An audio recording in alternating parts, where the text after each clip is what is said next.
What's up YouTube, Dow here from Zeph War Games, and today I'm going to bring you the profile from the duel you watched yesterday being pure Marincess. Now obviously I've changed it, I've made it pure, and I've also made this more budget friendly so that we can kind of keep the cost down for all of you out there. So you don't need to worry about access codes, you don't need to worry about Totally Awesome. There are a couple of costly cards in here, but I'll explain what you can kind of take out if you need to, but they're all staple cards that you should have by now, and I highly recommend getting.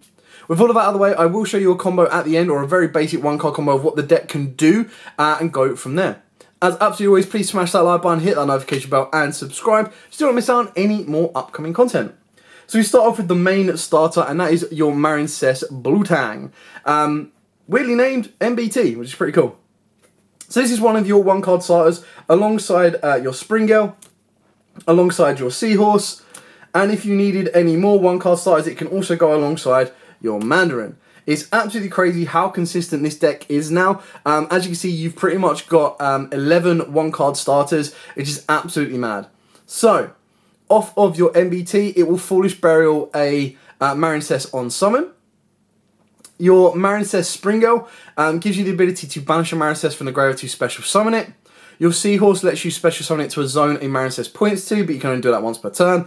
And your Mandarin is if you control 2 or more Marincess monsters, while it is in the hand or graveyard, you get to special summon. You can target a Water Link monster you control and special summon this card to a zone that monster points to. So you can kind of see the utilities behind this. Keep in mind as well with the MBT, it will excavate the top 3 cards when it is sent from the field to the graveyard, I believe specifically for a link summon of a water monster. And then you get to add 1 excavated Marincess card in general to your hand, but be prepared, you're probably going to resolve that as little as possible, just for the pure ratios of the way the deck works.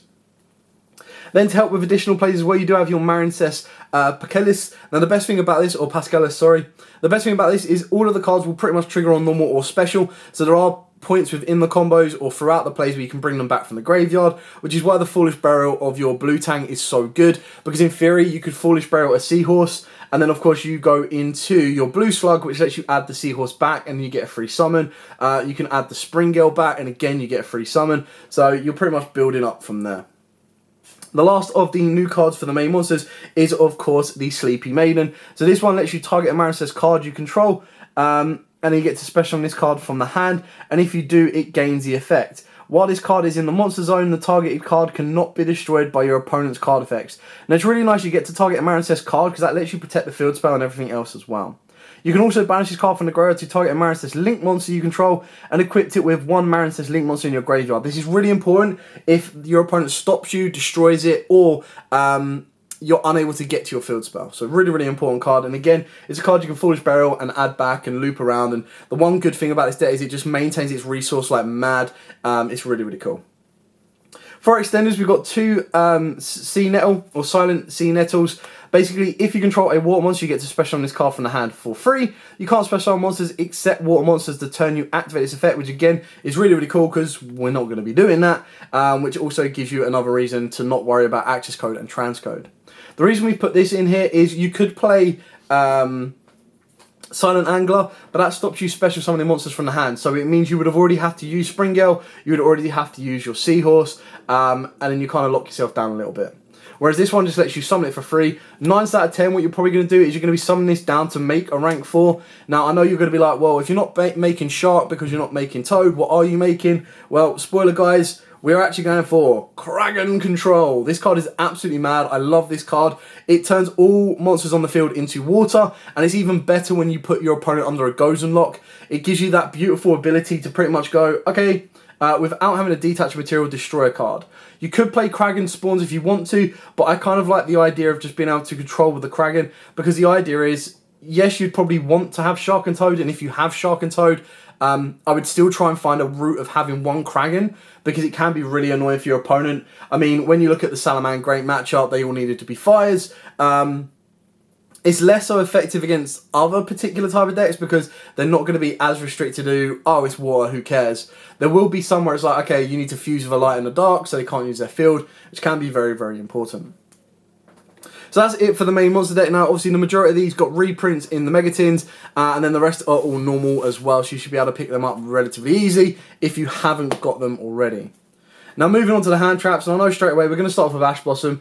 I know these are crazy expensive right now. It's already been confirmed that in the OCG for the Crystal Beast structure deck, we're getting a reprint of Ash. If you don't already own at least 2 copies, if not 3 copies of Ash, I have no idea. You must be brand new to the game, and if you are, I can't really apologise, but it is sad that this is as high as it is. If you don't have these, you can choose to bump up, because as you'll see, I play a lot of 2-ofs. You can choose to bump up the numbers of these, or the next best hand trap that I would advise you putting in would be Ghost Ogre, because few people are actually expecting that. Or if your locals is very search heavy, you could put in Droll and Lockbird.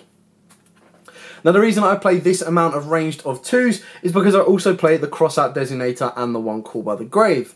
Now, the best thing about this is very few people actually expect Nibiru in Game 1. So whether you are trying to protect yourself, more so in Game 2 from Nibiru, in Game 1, what this deck can struggle against a little bit is going second. Because you're not playing droplets, you're not playing any kind of huge board breakers, and it's a little bit risky to be playing Lightning Storms, Regekis and Dark Holes when you ideally want to be going first. So, Nibirus can really catch your opponent out, break their board without them even expecting it, and then you're able to make your towers the next turn. The reason that we've got Veilers and more so DD Crows is because, again, this deck is very extra deck reliant. So as soon as your opponent tries to Cyphlock you or Calamities you, you are going to be in a lot of trouble, which is why you need to be able to DD Crow. It's why you need to be able to Imperm. It's also why, and I'm probably going to put this down as a hand trap in sense, you need to have the ability to Forbidden Chalice your opponent. Now, obviously, this is going to be an alternative to droplets. If you have droplets, put them in. Dark Ruler No More will be in the side, because remember, the first thing that happens in the main phase must be done by the turn player, meaning if your opponent has Halley Firebrax on the board with either a Abyss Dragon and a Jet Synchron, or if they've got the ability where they're trying to go into Scythe, the first thing that gets played or the first thing that happens is for you to do, and if you were to do, for example, a Dark Ruler No More, that is it. They're not playing. So if you want to, you could try to adapt this deck to go second, break board, build tower, lock out. That is entirely up to you. If you were to do that, I would probably change the hand traps from being more so or less so slow my opponent down, and more so Raigekis, Dark Holes, Kaijus if you really, really want to. Giving your opponent a Gamma Seal is quite funny, because then you can make Kragan and just pop it, which is great, or any Kaiju to be fair, and then go from there. So that's it for the hand traps. Obviously, the reason, I know, again, Crossout is a little bit expensive, but it's a card that I feel when it sits at £20, £25, it's definitely worth picking up, because it's going to be rare that it may or may not get a reprint, and on top of that, you also get the benefit that it lets you, when you're playing this amount of hand traps, you can protect yourself and go from there. Moving on to the actual spells, we've got Triple Marincess Dive. This card is nuts. Such a good card, which is why it is slowly creeping up in value. I picked these up from £7 each on Tier 0 games. I think they've creeped up to £8 and £9 right now. You can still get a bit of a discount code off, but it's definitely worth getting if you want to play this deck. You activate one of the following effects. For the rest of this turn, after this card resolves, you cannot special monsters except water monsters. We don't care, we're all water. Target one non-linked Marincess monster in your graveyard and special summon it.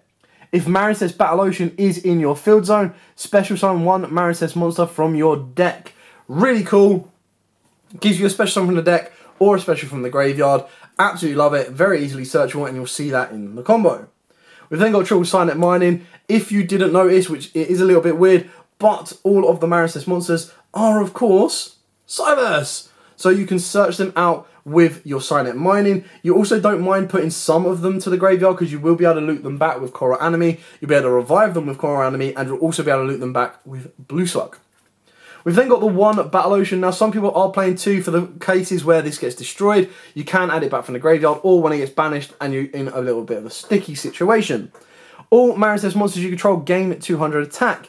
And each time, gain 200, each Marincess monster you control gain 200 attack. Also, each one gains 600 attack for each Marincess card equipped to it. Monsters you control in the extra monster zone that were link summoned using Marincess Crystal Heart as material are unaffected by your opponent's card effects. Very important. When you link summon a Marincess monster to the extra monster zone, except during the damage step, you can equip up to 3 Marincess Link monsters with different names from the graveyard to that link summon monster.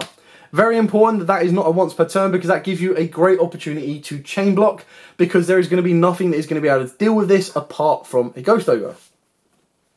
Then the last 2 cards is 2 Marincess Wave. I was going back and forth with this card, whether I wanted to play at 1, whether I wanted to play at 2.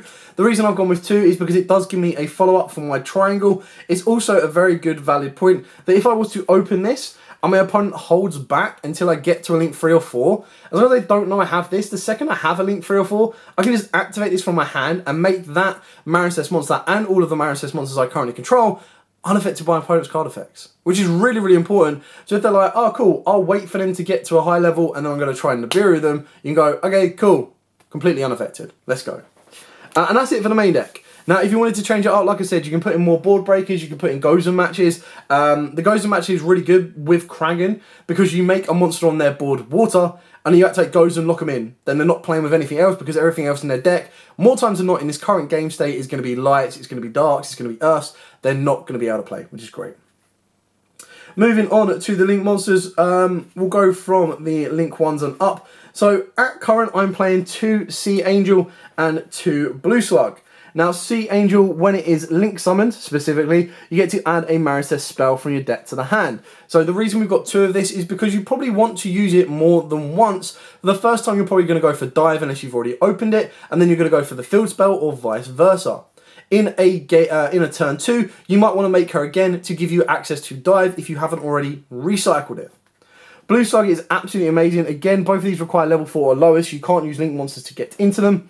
If this card is Link summoned, you get to target a Marincess monster in the graveyard, accept itself, and add it to the hand. It locks you into wards for the rest of the turn, but again, we don't care about that. So that's how your blue tang is so important, because you can Foolish Burial any target you want, ideally Springale or Seahorse, and they're going to be your free summons, and then you get to add them back with Blue Slug.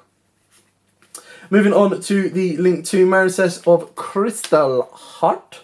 And alongside that, we do play 2 Coral Anemone. Now, Crystal Heart is the card that you kind of want to be making all of your higher links with. Because by doing so with the field spell, your Crystal Heart makes the link 4 that you make pretty much a towers and completely unaffected by monster effects.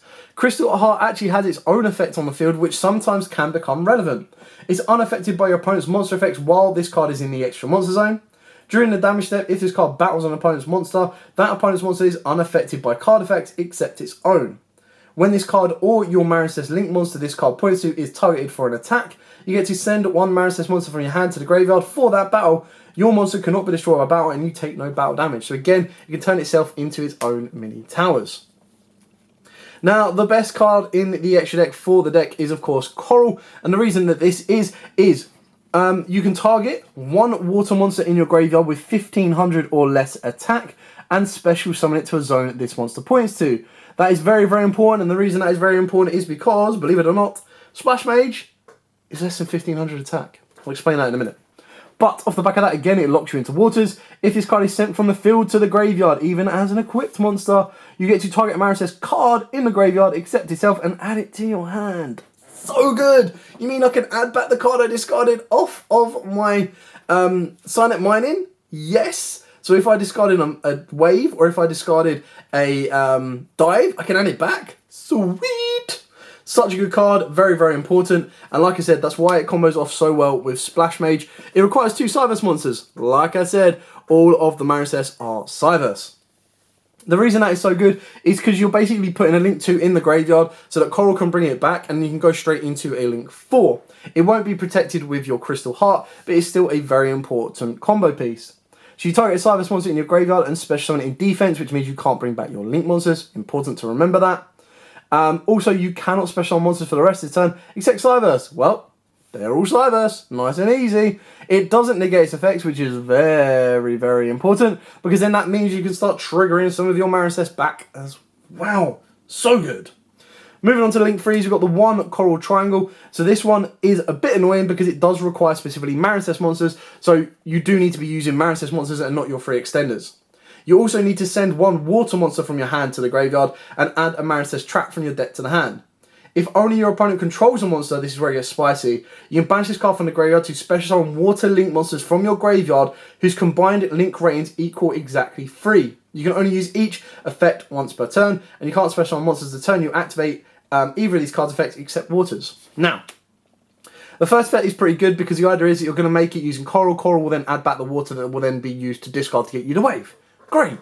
Its graveyard effect is something that is next level.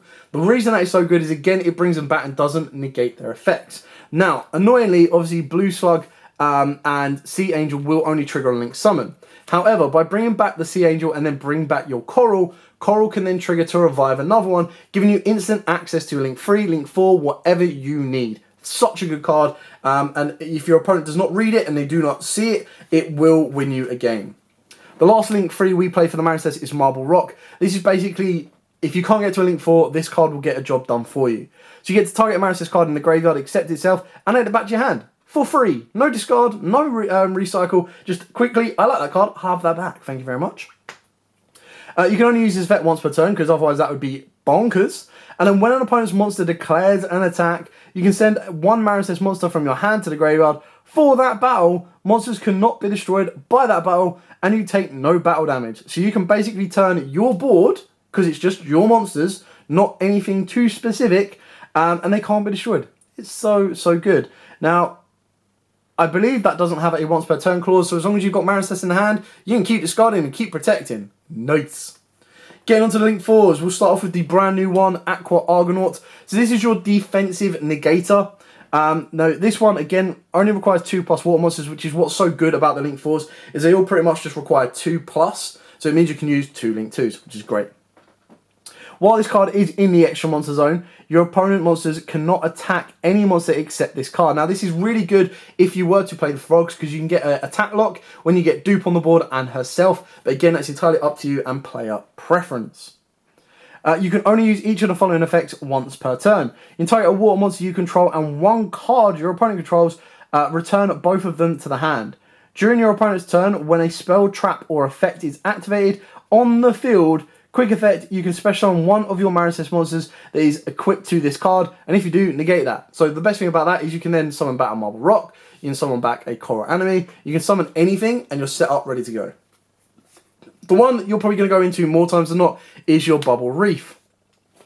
Then the reason this card is so important is once per turn during the standby phase, yours or your opponent's, you get to banish one water monster from your graveyard or face-up field to draw one card. Each time a monster or monsters is banished face up, this card gains 600 attack for each until the end of the turn. You can send one water monster from your hand to the graveyard to special summon one of your banished Marincess monsters. Only use each effect once per turn. Why is that so good? Well, if you make this a towers and your opponent can't get rid of it, you're going to be drawing 2 cards, you're going to be setting up her effect in the grave for the banish zone to send to the revive, and that's how you can then go a full combo again of something like Blue Tang, getting you all the way up to either your Anemone or Wonder Heart. And the reason I like Wonder Heart in this is it is not technically an access code with its board removal abilities, but it is just an insane boss monster that gives you an additional boss monster. Now, I know you might be like, hang on, what the heck are you talking about? Well, once per battle, during damage calculation, if this card battles a monster, quick effect, you can special summon one of your Marincess monster cards equipped to it. This card will not be destroyed by that battle, and you take no battle damage from that battle. You equip the monster you special summon with its own effect back to this card during the end phase. If this card in its owner's possession is destroyed by an opponent's card, you can special summon one Link 3 or lower Marincess monster from your graveyard. Now, the reason this is so good is imagine your Bubble Reef has drawn you 2, it's used as effect, it's brought 1 back. What you can then do is if you wanted to link off the Bubble Reef as a Link 1 to try and help get you into Wonder Heart, you can go to, as long as you've got the field spell, it will re-equip your Bubble Reef. You then go to the battle phase, you attack, deal with whatever monster you need to. This will then summon out your Bubble Reef. You've then got another free 2600 beta, not to mention field spell will make it 28, and then you can start attacking the monster off from there. So it basically lets you use a Link 4 and then recycle it straight away. Then of course the last 2 cards that you already know, 2 Stealth Kraken. So again, if you have access to Totally Awesome and Bahamut Shark, you would probably look at trying to cut one of the crystals, which you're probably going to try and cut. It's very tricky actually. You might want to cut a Sea Angel, but I think that's very risky. some people are just cutting the stealth craniums completely, but I actually still really, really like this. I think it opens up some control options from your extra deck as well. But again, it comes down to player preference, so it is entirely up to you. So, with all of that out of the way, the best thing to do now is to show you a very simple 1-card combo, and then if you want to see more, I will bring you test hands, because there are an abundance of combos out there that a lot of people have already shown, so I don't want to saturate that. I'd rather just try and show you consistency. Now, there are a couple of 1-card combos. Most noticeably, you've got your Seahorse, your Springale, and your Blue Tang. And then, like I already mentioned, you've also got your Mandarin. And then if you wanted to rock this up to a 2-card combo, if you were to add this to any of these, you're good to go that little bit further. So, I'm going to go with MBT, your most important starter. And the reason for that is its Foolish Burial effect. Now, obviously, if its Foolish Burial doesn't go off, you don't get to go as far, but it's still incredibly good and effective. It then comes down to, well, have I already opened up a Springale? Have I already opened up a Seahorse? And if you've opened up one or the other, and then you still get the Foolish Burial off of your Blue Tang, God, you're in dreamland. So you're going to also on your Blue Tang, you're going to use this effect. Ideally, you want to send your Seahorse, but you can send either one, it really doesn't matter. You're then going to link summon into your Blue Slug, and this is obviously going to trigger Blue Slug's effect, Chain Link 1, and Blue Tang's effect, Chain Link 2. It does target, so if they do DD Crow you, you do cry a little deep inside. You're going to add back the Seahorse because we haven't special summoned it via its own effect this turn. You're then going to special summon down at the Seahorse, and then you're going to turn the Seahorse into your Sea Angel. You'll then trigger Sea Angel's effect. This will let you add a spell, a Marincess spell. Now, it's entirely up to you. You've got Route 1, you add the Battle Ocean. What that's going to do is that's going to be allowed you, that will allow you to get a Towers monster. If you go for the Dive, that will actually allow you to get the Wave. So it's entirely up to you whether you want to go for the Towers monster or whether you want to go for the Wave. So we're going to go with Dive because it is the brand new card and I kind of want to show these off the best as I possibly can. You can activate the Dive, again, entirely up to you what you want to summon. We haven't got the field spell, so the best thing you can probably bring back is, if you've got a level 4 extender, you bring back Blue Tang. If not, you can just bring back your Seahorse. Doesn't make a huge difference. Then what you want to do here is you want to link two of these together. We're actually going to go this way. Doesn't make too much of a difference. And we're going to go into Splash Mage. Splash Mage can then use its effect to bring one back. Now again, really doesn't matter what you bring back. It's all about just bringing back an additional monster.